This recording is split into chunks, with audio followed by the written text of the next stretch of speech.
देखिए, जिस तरह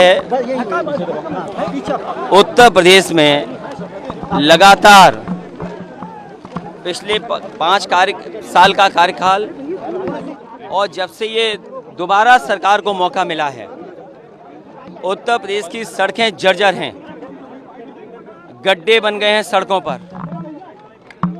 जहां किसान इस मौसम में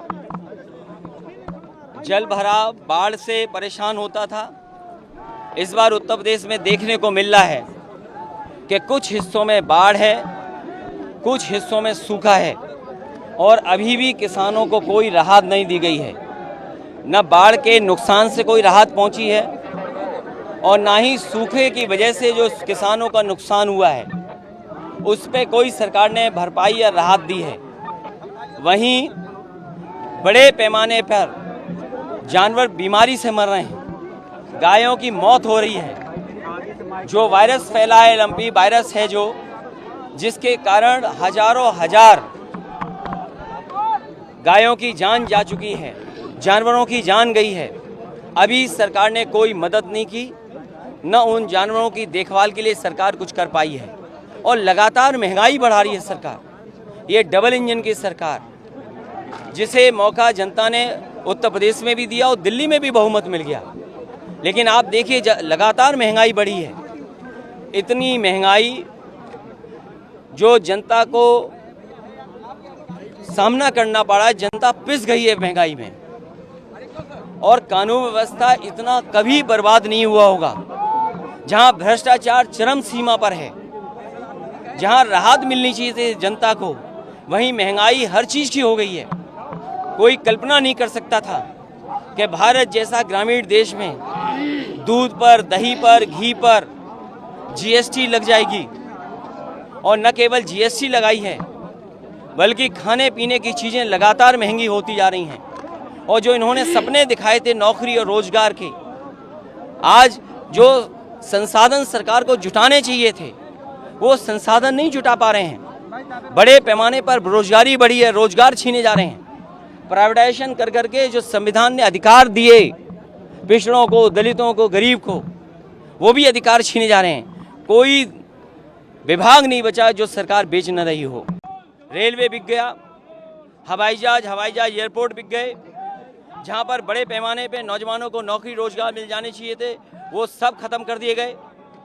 फौज की कोरोना की वजह से भर्ती बंद थी, भर्ती नहीं हो रही। और जिस रूप में ये लेकर के आए अग्निवीर, कोई नौजवान उससे संतुष्ट नहीं है। जिस समय नौजवान निकले थे उस समय उन पे झूठे मुकदमे लगा दिए गए। अभी फर्रुखाबाद में भर्ती शुरू हुई है। 1,13,000 से ज्यादा नौजवानों ने, 12 जिले के लोगों ने फॉर्म भरे हैं।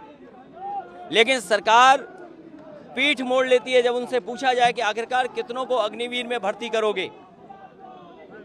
तो रोजगार ठप, नौकरी नहीं, किसान बर्बाद। और अभी भी गन्ने के किसानों का बकाया है। चीनी मिलें किसानों का गन्ने की कीमत नहीं दे पा रही हैं। बिजली महंगी हो गई है, जर्जर हो गए ट्रांसफार्मर। जो कैपेसिटी सरकार को बढ़ानी चाहिए थी वो कैपेसिटी नहीं बढ़ा पा रहे हैं। इसलिए समाजवादी पार्टी पहले भी इन सवालों पर धरना देना चाहती थी। हमारे विधायक जाकर के सदन के में बैठ कर के और सदन के बाहर धरना देना चाहते थे, सरकार ने रोक लिया। आज जब हम सब लोग पैदल जाना चाहते थे उस समय भी रोका गया है। आखिरकार ये कैसी सरकार है जो विधायकों को, पूर्व मंत्रियों को, कई बार के विधायक हैं, पूर्व स्पीकर हैं, बड़े बड़े पदों पे पूर्व में लीडर ऑपोजिशन रहे, वो सब साथ हैं, उनको सदन में नहीं जाने दे रहे। आखिरकार सदन में जाकर के हम अपनी जनता की तो बात उठाते हैं। आखिरकार सरकार क्यों नहीं फेस करना चाहती है? और सरकार इसीलिए नहीं फेस करना चाहती है क्योंकि हर मुद्दे पर सरकार असफल हुई है। लेकिन लोकतंत्र के मूल्यों को बचाने के लिए समाजवादी पार्टी इसी तरह यही सड़क का रास्ता अपनाएंगे। जब सदन में इन्होंने नहीं जाने दिया तो सदन चला करके वंदे मातरम से शुरुआत कर करके, और हमारे जो विधायक अरविंद गिरी जो हमारे बीच नहीं रहे, उनकी भी शोक सभा कर करके खत्म की है। और अगली रणनीति क्या होगी वो भी हम लोग विधायक बैठ करके तय करेंगे। बीजेपी के लोग ये कह रहे हैं कि जो लंपी वायरस आया वो चाइना और पाकिस्तान के लोग भेज रहे हैं। डबल इंजन की सरकार है, गौ भक्तों कहा जाता है, गौ भक्तों की कथा। ये जानवर, गाय, भैंस और जानवरों को बड़े पैमाने पर नुकसान हुआ है, जानें गई हैं। सरकार ये बताए कि जानवरों की बीमारी को बचाने के लिए आपने क्या व्यवस्था की है। इस सरकार में न केवल जानवरों की जान जा रही है, गरीब अगर इलाज कराना चाहेगा तो इलाज नहीं हो रहा। पीएससी उठा लो, सीएससी उठा लो, जिला अस्पताल उठा लो, राजधानी के बड़े अस्पताल उठा लो, मेडिकल कॉलेज उठा लो, इतनी लंबी लंबी कतारें लगी हैं कि गरीब को पहले तो इलाज नहीं, दवाई नहीं, अगर ऑपरेशन की